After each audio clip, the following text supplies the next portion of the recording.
Michelle Eggleston Schwartz. She is the editorial director at Training Industry, a media outlet focused on connecting business and training professionals with the resources and solutions needed to more effectively manage the business of learning. She has been with the company for more than 10 years, overseeing the production of Training Industry magazine and managing the content strategy for Training Industry. Michelle is also an award-winning media professional and has been recognized by Folio as a Top Women in Media Award honoree. And a little bit about Michael before I give the virtual mic over. Under Michael's leadership as the Chief Learning Officer, New York Life has been consistently ranked by CLO Magazine as a gold-level learning elite organization. Michael came to New York Life after leading L&D at organizations in the UK, such as Deutsche Bank and UBS Investment Bank, and in the US at Reuters, AIG, and more. Additionally, Michael is the editor of the widely used text, How to Design Self-Discredited and Distance Learning, and he has written several papers on topics of executive coaching, leadership development, and organizational culture, including Being on One's Way, The Path to Leadership, published in 2018, and most recently has written together with Greg Thompson, Purpose Driven is Not Enough, and that was published in April of 2021. So today's Fireside Chat is titled Accelerating Upskilling, Leadership Development, and Culture Transformation. I will now hand the mic over to Michelle to get us kick-started with this. Thank you, Michelle, and thank you so much, Michael. Thank you, Charlene, for the introduction. Excited to be here today. Yeah, me too. Thanks. Hey, Michelle, how you doing? Good. How are you? Great. I'm excited for this conversation. So to kind of get into it, the world of work just only continues to evolve through emerging technology, the changing business environment, all the changes we've seen over the past year due to the pandemic. And the pandemic has really accelerated many of the shifts in business that have been occurring for some time. So I'm excited to kind of get your thoughts here today, Michael, on some of those changes and really how L&D is helping organizations navigate through those challenges. So kind of to get into it, the first topic I'd like to explore is the shift to remote work. It happened seemingly overnight for many organizations, including my own. Michael, can you share some of the challenges that New York Life experienced moving to a remote workforce? Absolutely. It was certainly a surprise to us in March of 2020.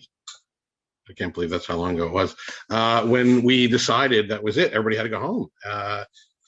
And we were an organization that was probably over 90%, in an office location. Our headquarters are outside my window here in New York, and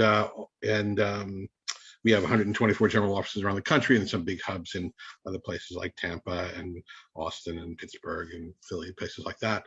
But those are people who come to the office most of the time. In addition, our sales, or the 12,000 men and women who are agents of New York Life who sell our products, generally sell that stuff face to face by sitting down and meeting with somebody. That was no longer available. So the challenge went from, I think, a number of things. First one, what was going to be the challenge? What was going to be the impact on the business? And it was coincidentally New York Life's 175th anniversary year. We were planning all these big things. There was going to be a party at Madison Square Garden. It was going to be an awesome year. That had to get put aside, I think, and we celebrated it in other ways. But we realized that the company was going to be okay financially. This was an important event. The pandemic was an important event in New York Life's history, in the economic history of our country, but it wasn't going to define us in any real material way.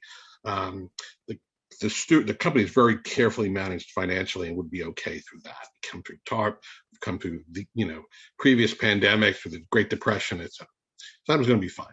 The second question was, could we deliver the company this way? Could we actually work in a way we never had worked before? And that became the real interesting question to try to solve. And the role of learning in that was we had to quickly deploy, and hands full credit to the team of learning professionals across New York Life who had to develop training to teach folks how to do their job remotely when they didn't have necessarily all of the assets around them that they typically would have.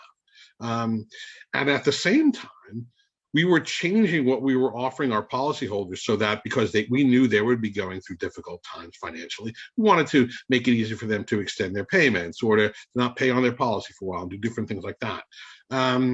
All of that training had to be communicated to the men and women who sit on the front lines of New York life and had to do their jobs differently. So a few years earlier than that, we had deployed a learning experience platform. We were a very early adopter of LXPs as a technology. And, I can't say it was with foresight that there would be a rush to everybody work from home, but having that capability proved to be a real godsend to us because we were able to very quickly deploy learning, to build pathways, learning plans, and other kinds of structures that we could say, teach people everything from really technical stuff. How do I get into VPN and connect to this type of system, to things such as how do I lead my team remotely now when I've never done that before as a manager, and keep connected to people connected to their work. So as a measure of impact, or at least uptake, sort of that period between March and April, end of April, we delivered about 25,000 hours of learning content just about the transition to work from home to employees across the company. And it really did prove to be an important event. I would never want to go through it again, but it's certainly something that taught us a lot about who we are and our ability to be agile and kind of move quickly on stuff. Right. Yeah, I'd like to kind of touch on that a little more about how your learning culture has evolved over the pandemic. Can you speak a little to that? Yeah, I think what we believed in March of 2020 has evolved to what we believe today about learning.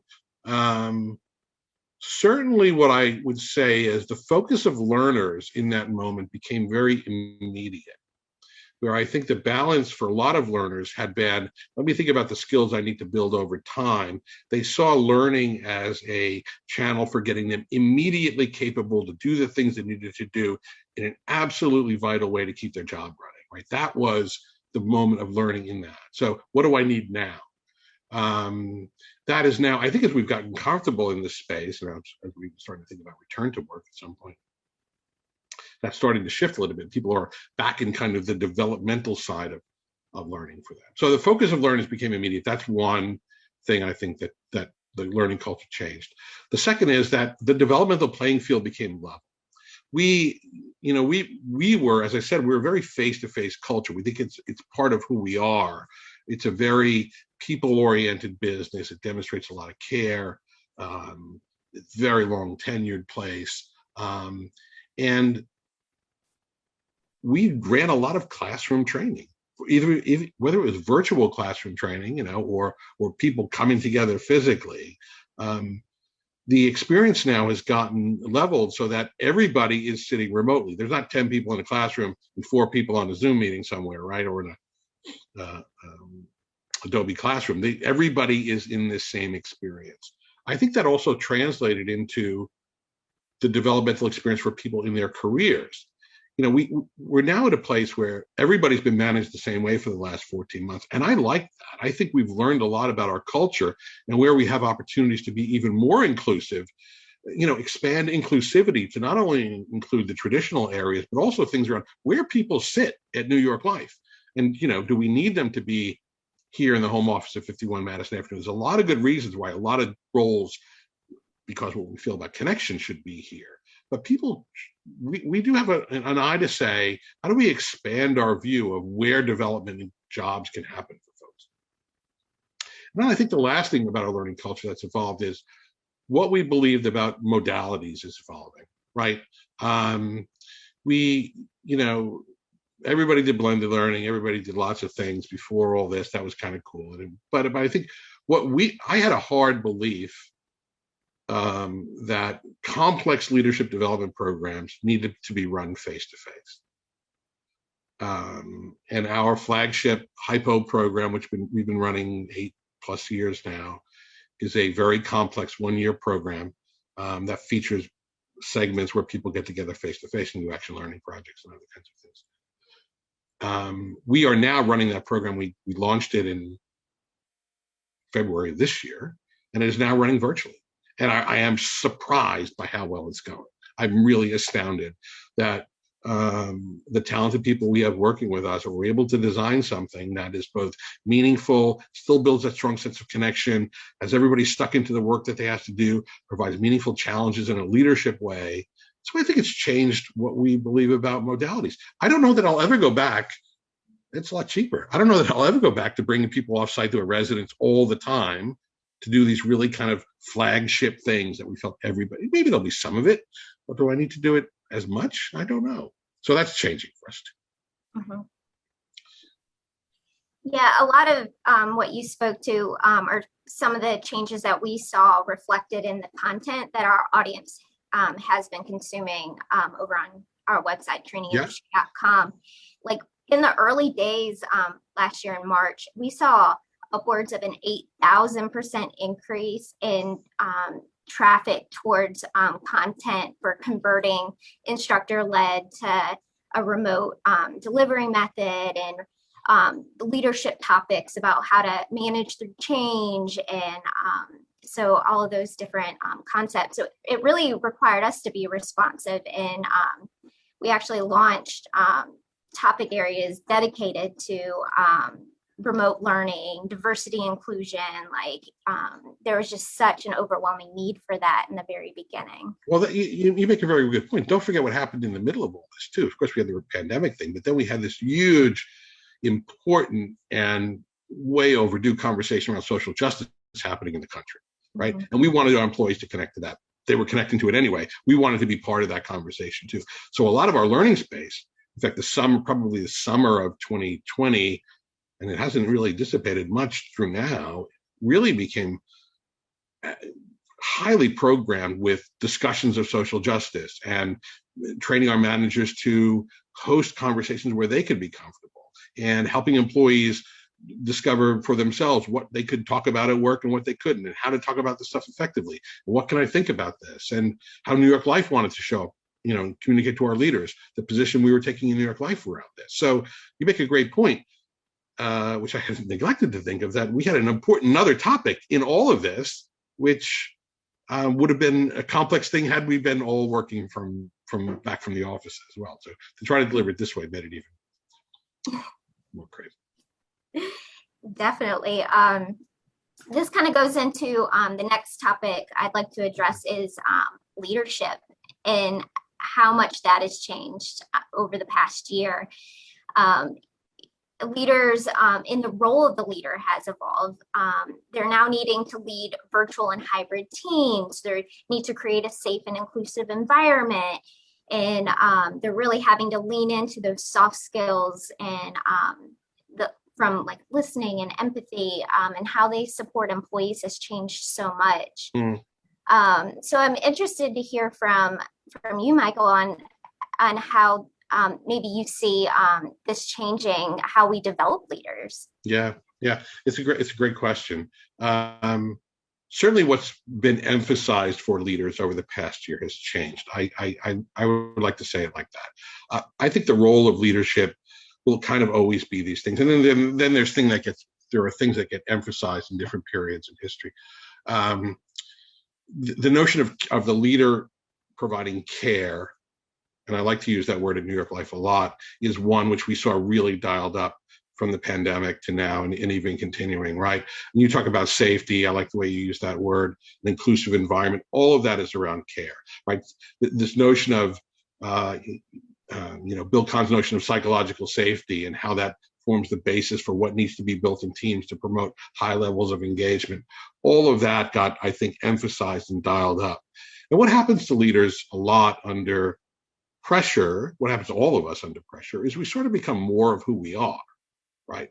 So if I'm a leader who is naturally going to be one who reach out to my team, put my arms around them, check in with people individually, see how they're doing, talk about their experience with pandemic, with a social justice issue, with a family care issue as a result of the pandemic, anything like that, I'm more likely to do that even. If I was a leader who, kind of check in with my team once a month, lock the door behind me and work on Excel spreadsheets all day long by myself, well, I was probably going to do more of that in this environment too, and that's not really helpful.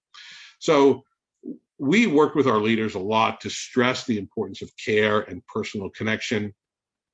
We ran sentiment surveys and continue to throughout the pandemic, which demonstrate that the number one thing that people have valued from their leaders at New York Life and Wellness is the simple reach out. How's it going for you? Right? That connection, that human connection, which people want. And so I like the way you emphasize words like empathy and listening and thoughtfulness. Those are human traits, which we kind of just want our leaders to dial up at this moment because that's what's needed. This has been a challenging time for everybody because of the human factors involved. Then you've got business challenges on top of that, which require other kinds of skills, right? Business was really tough in 2020. And a lot of leaders had to deal with that on top of it. So, yeah, if we can work with our leaders to dial up the sense of care and creating conditions for psychological safety, I think we will have done our job in all of this. And our data shows we're doing it. And I think it's, I talked to a lot of my colleagues in other places. It seems to be a similar focus of theirs as well. Another area of focus I've noticed this year is on employee wellness. Mm-hmm. Could you kind of share how L&D can help support employee wellness initiatives? Kind of what's learning and development's role in all of that? Yeah, part of it was sort of what I think good leader behavior contributes to employee wellness. So I think there is that factor involved. But I think you're spot on. We recognize that the stress that began in March last year was different from the stress people are feeling today, although I think it's still there in a different way. I'll talk about what I think is needed today as well. Yeah, it became overwhelming for leaders in any industry in March, April last year. And we had the good fortune of being connected with someone who is a real expert in the field of mindfulness. And so what we did is this guy is also an executive coach, and I hosted a hour-long chat and we invited our top 350 folks to dial in and hear about ways to slow down, to catch your breath, to exhibit self-care, to it's the flight instruction. Put on your own oxygen mask before you help the person next to you, right? Then that's what you have to teach leaders too. Take care of yourself before you can take care of your team. And what kinds of things you can do to, get outside of, we were all stuck inside, right? Nobody was going outside, even in the early days. Get outside, go for a walk, do what you can to engage for your own mental health before you care with others. And mindfulness became an important conversation.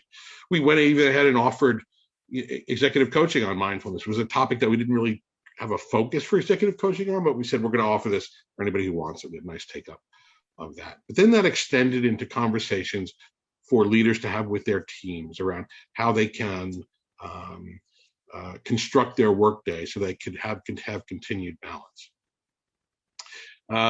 We've had sessions led by our health and wellness teams and benefits and human resources about the kind of resources that are available for employees as they're trying to think about their own stress and their own health and all of this. And I think those have been very, very well received.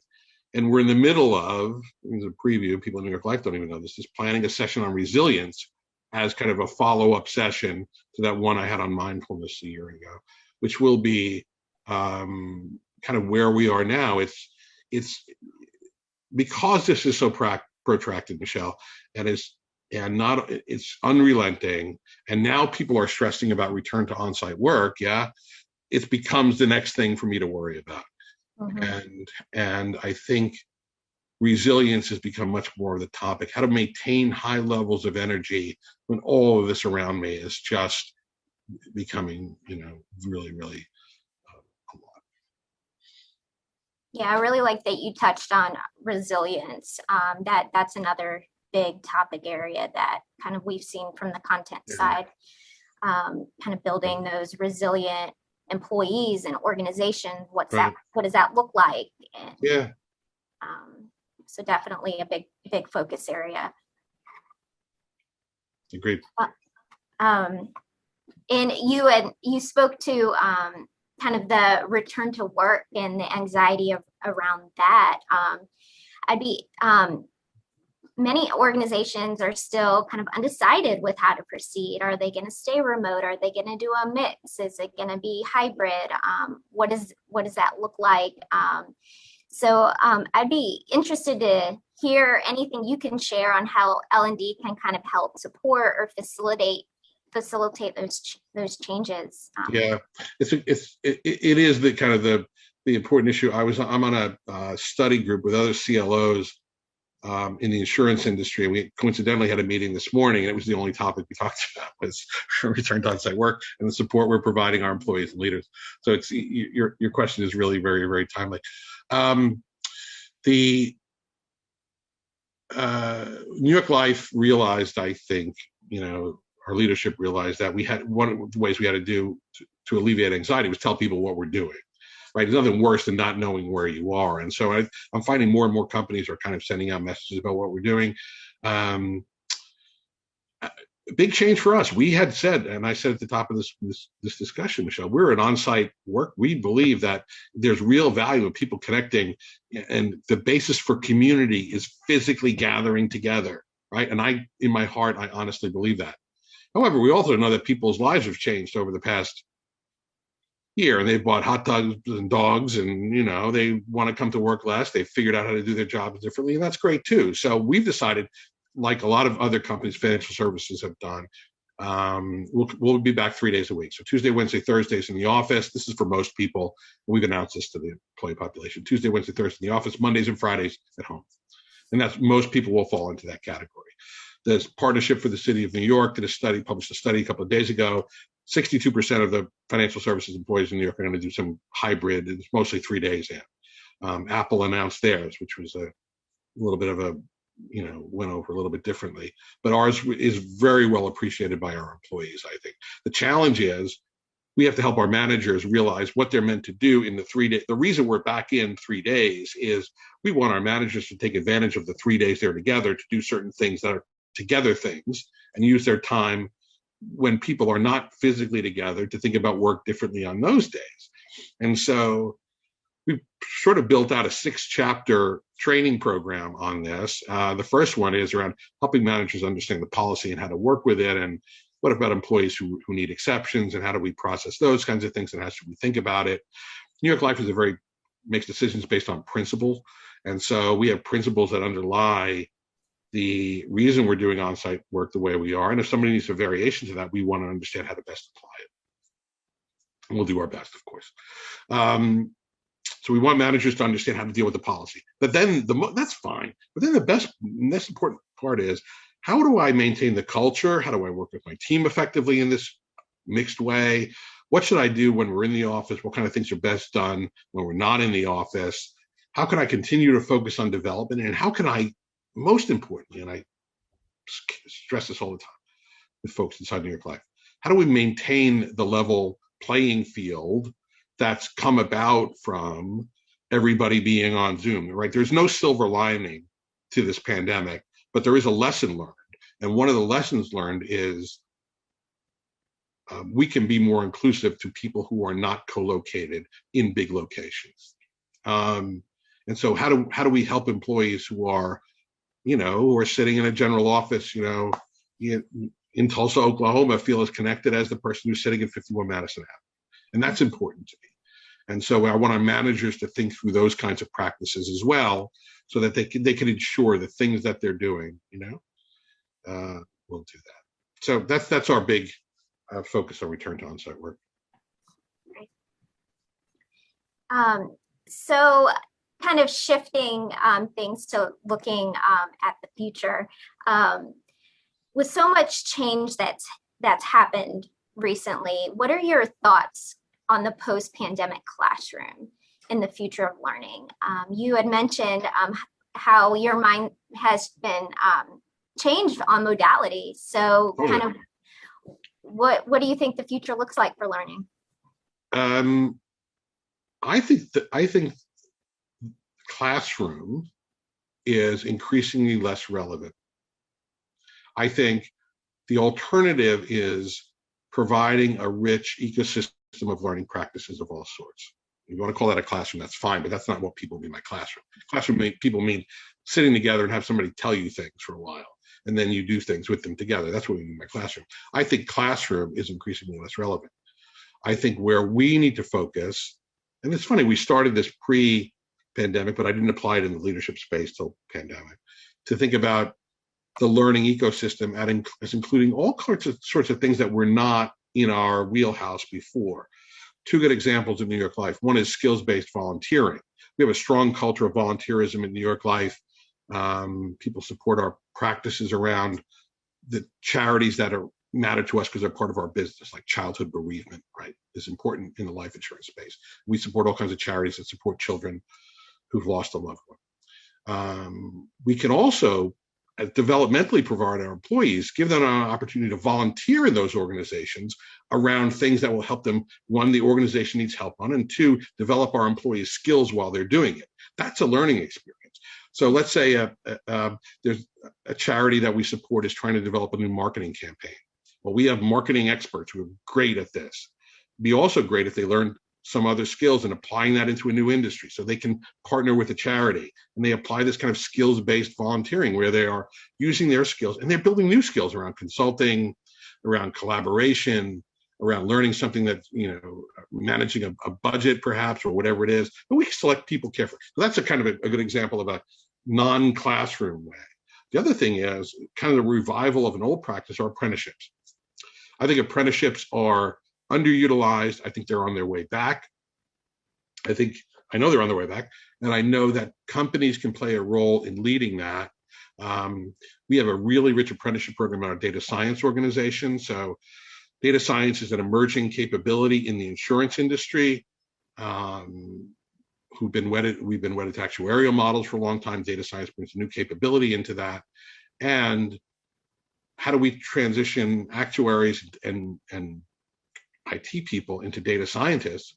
We've developed a data science academy that includes an apprenticeship where you go work as a fledgling data scientist alongside a qualified one for a while on a big project. And if you do that successfully, you get to put data scientist on your card and call yourself that on your LinkedIn in the world. So that's another example. It's not classroom. So I think there'll always be these kinds of things where people want to tell people things and they want to get together and observe a practice or have a collaborative conversation. That's really important. But I think the future of learning is an expansive view of non-traditional modalities or things that were put aside and are coming back, like apprenticeships. Definitely. Yeah, I really like that you brought up apprenticeships, kind of learning through, like, on the job, in the flow of work. We're really seeing this need to reskill and upskill employees as the world of work evolves and jobs, new jobs are needed. And so that is definitely like what we're seeing. Yeah, I think it's an interesting thing to think about. I know we're about out of time, but as people are very focused on kind of micro credentialing and understanding small capabilities they need to be effective in the workplace, there's a large role for apprenticeships to play in all of that too. And so I think we should, as an industry, we should explore that further. Definitely. Well, Charlene, I'd be interested to know if there's any questions from the audience that we could possibly address.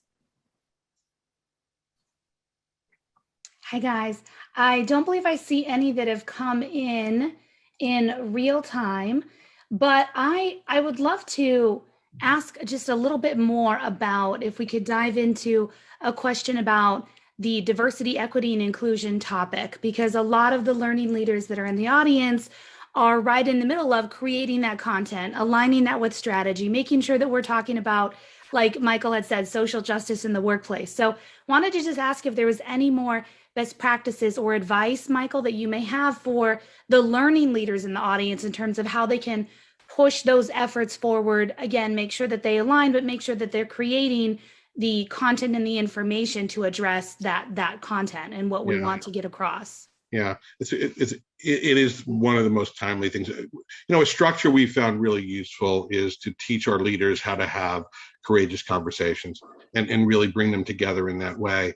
The worst thing that one can do, I think, as a leader is ignore the fact that we're living in a world in which social justice issues are some of the most important thing we all, and especially certain pockets of our employees, are dealing with. And to not acknowledge that and to let it go unremarked, I think, is bad. However, everyone is worried about misspeaking or not knowing how to have the conversation or not feeling skilled enough to do it. And so our efforts were twofold. One is to talk about the topic, of course, and why it matters, and New York Life's place and all of that. We think we have one. And then, but more importantly, is what role can you as a leader have in hosting a conversation around this topic in such a way so that we don't expect you're going to be perfect. We don't expect it won't be uncomfortable sometimes. And we don't expect some people will say, ouch, when people say stuff. But it's part of life and it has to take place in a conversation. And so establishing the ground rules for that around goodwill, around, everyone's coming this with great intentions, and giving leaders some rudimentary skills on facilitating those difficult things can be there. And what we've found is that as long as you train your leaders to speak from their heart, to be open-minded, and to give people space to say what they have to say and listen, really listen, that's kind of the most important outcome those conversations can have. We've had great ones around issues ranging from the Black Lives Matter conversation last year to the recent violence that Asian American employees have faced, have been topics for these courageous conversations for us. And we don't shy away from it, hence the courageous. And they're not always easy, but they're some of the most meaningful pieces of work I think a learning professional can bring to their organization. I love it. Michelle, anything you want to add to that topic? No, I really liked the courageous conversations point, because definitely speaking, leaders need to be more authentic and transparent, and really listening and leaning in and really trying to understand the perspective of their employees, and ensuring there are resources there to help them. So I think that's really important.